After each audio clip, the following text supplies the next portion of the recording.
My name's Dustin with Dava Contracting, and this is the One More Thing podcast. Today we're joined with Megan Warden of Wildflowers Photography. Yes. Thanks for being here. Of course. Thanks for having me. So let's learn about you. Okay. Tell us about yourself. Okay. Well, I'm Megan Warden. You know that. I am a wife to Mike, and we have two little girls, Piper and Lucy. Piper's in third grade, which is crazy, and Lucy's still in preschool, one more year, and just life goes too fast. You know that with kids. I can't believe they're already starting school and everything. I have a business called Wildflowers Photography. I'm specialized in families. I do some portraits for seniors and whatnot as well, but families are my niche. So that's what keeps me busy when I'm not momming. Momming. Yeah. Third grade. Mm-hmm. Yeah. That just blew my mind. Mm-hmm. Yeah. Same every day. So when we met, Piper was just going to start school. Yeah. I can't even remember. And Lucy was... I don't remember if I had her. Did I? Maybe. Newborn. Okay. Yeah. I was trying to remember. Maybe a little after newborn. Okay. But wow. Yeah. That's super fast. Yeah. It's too fast. How's Mike doing? He's good. Yeah. Works good. Staying busy. Is he still pretty much at home? He's starting to go in a couple times a week here and there, but not a regular schedule. Sort of just when meetings pop up or different people are in town. Yeah. So awesome. Yeah. It's good. Good deal. It's good. Wildflowers Photography. Mm-hmm. Yep. When did you start? I officially started in 2021, but I've been doing it for so long. It's hard to say when I really became a photographer, but that's when I started my business. I got my LLC and really started taking pictures all the time, for profit. So yeah. So did you grow up wanting to be a photographer? Kind of. I mean, it's so cliche, but yes, I always loved taking pictures and looking through old scrapbooks and photo albums and using my mom's, film camera and loading it. And I always loved it. I don't know that I ever thought of it as a profession, but I've just always loved it and ended up, being the friend that would take pictures for friends and family for things. So, yeah, kind of. Is that where it rolled in? You had family, friends saying, hey, yeah, you should start a business. Or did you? A little bit. So before I had the girls, I was a teacher. And I taught English, but I also taught yearbook. And so that was sort of my first real entry into the digital media world. I worked in a newspaper also in high school, but I don't really count that. But I did work with cameras then too. But yeah, so with that, I started really getting more serious about learning the settings and the science behind pictures, not just pointing and shooting, I have a camera I bought for Aileen, and I've used it a few times now. Everything comes out terrible on it. Oh no. It's supposed to be a nice camera, and I think it takes you need to know what you're doing a little bit to use it. It's not like your iPhone where it's oh, my kids take good photos with the iPhone. So that's funny. Yeah. Okay, so you started your business. Mm-hmm. If you now looking back from starting it to today, what advice would you tell someone starting their own business? Doesn't have to be photography, just any kind of business advice that you might have in a startup. That's a really good question. I think I would probably, for one, just encourage them to not be afraid of the imposter syndrome. That was a struggle I had. When it was am I good enough to do this? I feel like an imposter. But just going for it and not stressing about what other people might think or not think, and just go for your dream and don't worry about measuring up to anybody. Yeah. So for me, starting up, it's I'm confident in all of the work that I do. Mm-hmm. The where I was similar to imposter syndrome, I always wanted to get a real strong sense of how have personable interactions. And so I was like, I don't know if I'm really great at this. So that was like the most nerve-wracking thing for me. Yeah. It's so like, I felt like, hey, I can do the work, but if you start talking to me, I don't know if it might show through that like I'm not competent or something. So I learned that pretty quickly. It's like, hey, be confident in what you're doing. Know that you like are very capable, more capable than you probably give yourself credit for. And that helped me tremendously once I kind of went in with that attitude of, all right, I already know I can do this work. Right. So showing that kind of confidence. Yeah, for sure. Puts people at ease. For sure. And it obviously makes your day a little bit more fun. And that was the biggest, like if I were to give the same advice to someone, I'd be like, hey, make sure you're doing something that you're having fun with. Yeah, exactly. Because if you don't love it, if you're not having fun, what's the it's point? going to show up in the work. Yeah, what's the point? You'll be stressed. Plenty of other jobs, you know. There's plenty of other things that stress you out. Yeah. So yeah, for sure. That's good. Awesome. That's really good. A photography question. If you could photograph anyone or anything or any place, do you have something that just pops into your head? What would it be and kind of why? I mean, I think probably just my family on different adventures. So going on trips together, like we want to go to Israel and some fun places like that. And so it's not like a magazine kind of photo that is the dream, but just like documenting my family as they grow and having those memories to preserve, looking back at all of that. That's what I would want. Like the scrapbook of it. Yeah. That's really cool. I was looking at photos of Ireland, and Ireland is just breathtaking in every photo you see. Yeah. And then you start like researching it a little bit, and it's like rains nonstop. Like, so it's like few and far between you get those photos. So it paints this picture of a place that I'm just like, wow. That's so true. Yeah. Well, it's like, it reminds me of family sessions. You know, we get the beautiful portrait, but then you don't see the toddler whining and like all that's happening as well. But you get the pretty picture, you know, in the end, it's worth it. I like that. I like that you capture the moment within the chaos type of deal. Yeah. We started, you know, we bought a camper, right? Like, and we started to look at like, man, we can go to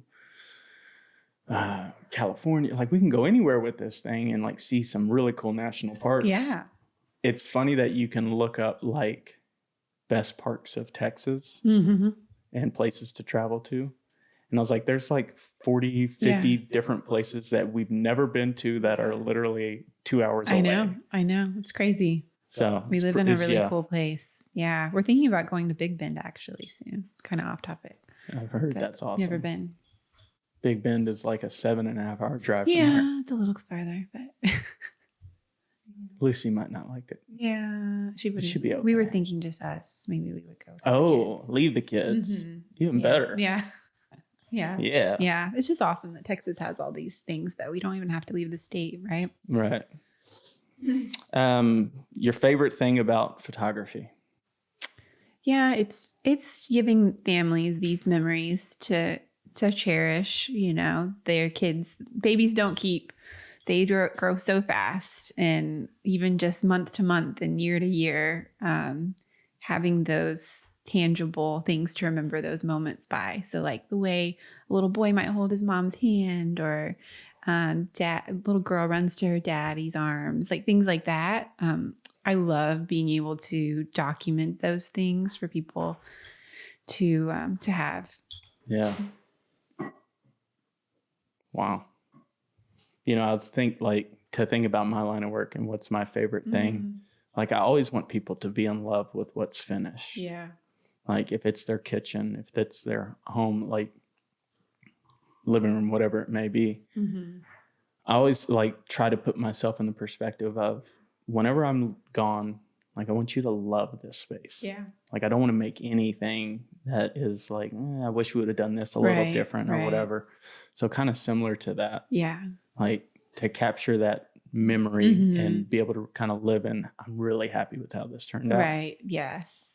Now, I think all the time with my kids growing up.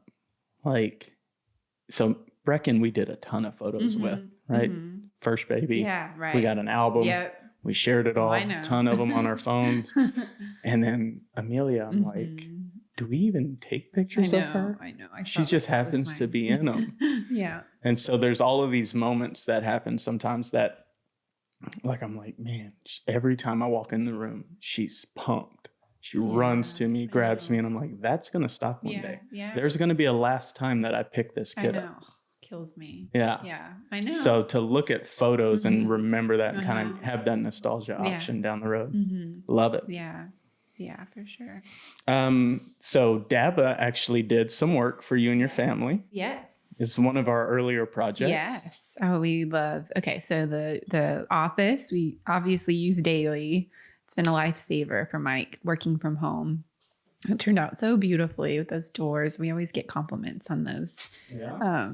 That's good. Where I can't remember where you had to order them from. Those are from Italy. Yeah. Yeah. They're so pretty. Very custom. Yeah. Yeah. You did such a great job in there. And right around the, like, still all of the shipping with COVID and stuff was messed up. So we were sitting around waiting for these. It was crazy. Italian doors. Well, it was worth it. It's a great place to take pictures, actually. And at the same time, so you had construction in the house. You had your pool. That was an ongoing project from a very drawn out one. Yep. And because we finished a fence for you out there. Yeah. Is the fence still standing? Fence is great. Oh my goodness. That's definitely been like a literal lifesaver for having little kids running around. So having a secure fence to keep them out. Yeah. It's like essential. It was interesting that, like, I kind of knew it, but I learned this at the time that, like, the city of Round Rock requires that. That is, to have a pool in your yard, you need to protect it with that type of fence and everything. Wow. So yeah, it's really, it's good. It's a good rule to have for sure. Well, yeah, I mean, it protects your own family. If someone jumps in your yard to go play in the pool and you didn't have that there, then you're now looking at possible legal recourse, stuff like that, even if it's not your fault. Right. It was interesting to learn about that in the process. But yeah, so you had a lot of construction all at the same time. Yeah. It was worth it though. Worth it? Yeah. It's a lot quieter now. And Lucy was there the whole time. Oh, yes. She loved to go and talk to you. Yeah. Yes. You were her friend. That's funny. And in kindergarten now. Well, starting next year. Next year. She's in her last year pre-K. Pre-K. Yeah. Wow. So does Brecken have 2 more years? So yeah, he's an October baby. Yeah. So he's turning 4 in October 11th, just a few days. Gotcha. So he wouldn't be able to start even next year. Yeah. He'll be he'll start the what is it? They start in August. So he'll actually start school at the end of his 5-year. Yeah. That was Lucy too, because hers is in September. Yeah. So he'll be like old for his class. Yeah. Turning 6 in the first 2 months. That's fine. I think it's great. Piper is an August baby. So we thought about holding her back because of that, but we decided to put her in and she's been fine. But what I mean, I'm going to be faced with this a little bit. So Brecken right now is showing like he's good at puzzles. He's like, it's the mental development, I think, is a little bit, or not the mental. Like his mental is advanced, I think, in my opinion. But like, his emotional is still a 4-year-old. And I find that I've heard it's typical of boys. And so like sometimes boys that are born in the summer are held back more often than girls because they're like emotionally more mature at that age. And then I don't know if that's true, but that's what I've heard. And that helped me feel better about putting her in when she was basically 4 in kinder. But she's been fine. And she's also very tall. So that helps. Yeah. So that we like, even now for him at like a full daycare, we're looking at, well, he's ready for like the classroom setting. But so he had the option to go with the older kids because they thought like, hey, the curriculum will be something he can handle very well. But we looked at it and it was like, man, he's got time to do that. let's just put him with kids that are more emotionally in his same range. Yeah. And let him conquer that. Mm-hmm. But it's already something that, like, I'm always like, am I doing the right thing? Right. What's best Yeah. I think that's our whole lives as parents. We're going to be thinking that when they're 30, you know, are we doing the right thing? That comes with the territory, but y'all are doing great. Thanks. So that like concludes all the questions I have for you about your business. Okay. Anything about your business you want to share? Oh, let's do this. Wildflowers. Mm-hmm. How'd you come up with it? What was the inspiration behind it? Yeah. So one of my favorite chapters in the Bible is the chapter where Jesus talks about not worrying about anything. And Luke 12:27 and 28, I'm going to paraphrase here, but says, consider the lilies, or some translations say, consider the wildflowers, how they grow. They don't labor or toil. Yet Solomon wasn't dressed like they are. They're so beautiful, you know, they're beautiful. God takes care of even those little details of the wildflowers. How much more will he take care of you and provide? And so that's part of the inspiration. The other is my little girls. They're like my little wildflowers too. So it's kind of like a combo there of how I came up with the name. Yeah. That's awesome. Yeah. Well, I want to say thanks so much for doing this. Of course. For running through these questions, for sharing about your family, about your business. One more thing. Mm-hmm. If you could look at yourself from the eyes of anybody in the world, someone else, who would it be and why? Mm-hmm. It would be my girls, just to kind of see what they really see. And that's a good question to think about. Like how are they seeing me right now? Try to imagine myself out of my body. See how I'm doing, you know. I think that's a powerful thing to think about, honestly. Yeah, it is. And you just kind of hit me with your answer, because I had in my head like what I might think, and who knows what I would have landed on. But now for sure it'd be like through my kids, because I don't think there's ever a time that they're disappointed. Yeah. Or felt like I was a failure. Yeah. Or, you know, it's just like that unconditional, crazy love that you're a rock star and you're awesome. And I'm like, wow, if I could see that about me all the time. Yeah. Mm-hmm. Yeah. So true. Real quick. Wildflowers Photography. What's the best way to get in touch with you? My website, Wildflowers with an S, photo.com is the best way to get in touch. This has been the One More Thing podcast. Thanks for tuning in. We'll see you next time.